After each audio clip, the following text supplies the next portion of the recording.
زاندازه بیرون تشنه ام، ساقی بیار آن آب را. اول مرا سیراب کن وانگه بده اصحاب را.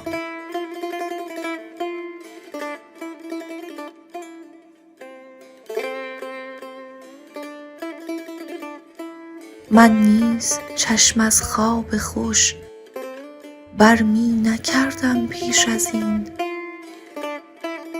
روز فراق دوستان شب خوش بگفتم خواب را.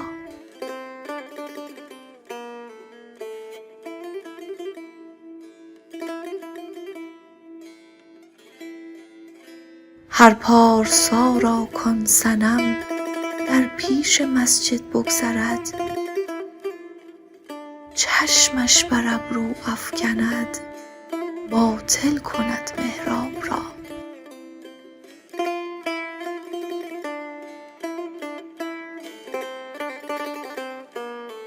من صید وحشی نیستم در بند جان خویشتن، گر وی به تیرم می زند استاده ام نشاب را.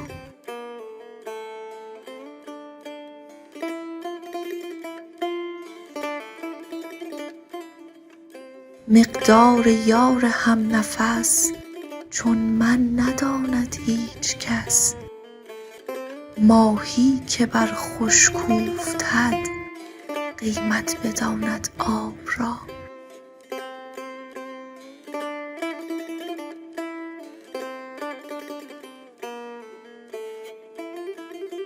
وقتی در آبی تا میان دستی و پایی می زدم، اکنون همان پنداشتم دریای بی پایاب را.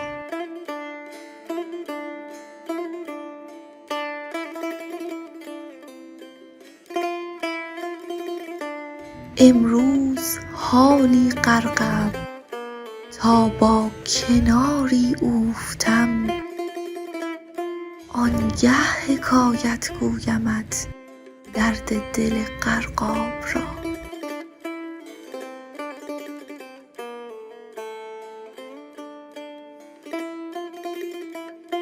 گر بی وفایی کردمی یرغو قاآن بردمی، کان کافر اعدا می کشد وین سنگ دل احباب را.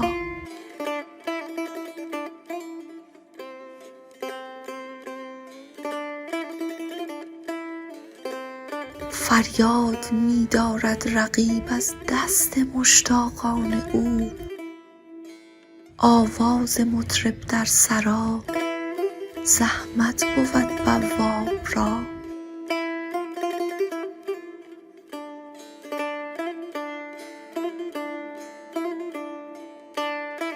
سعدی چو جورش می بری نزدیک او دیگر مرو، ای بی بصر من می روم او می کشد قلاب را.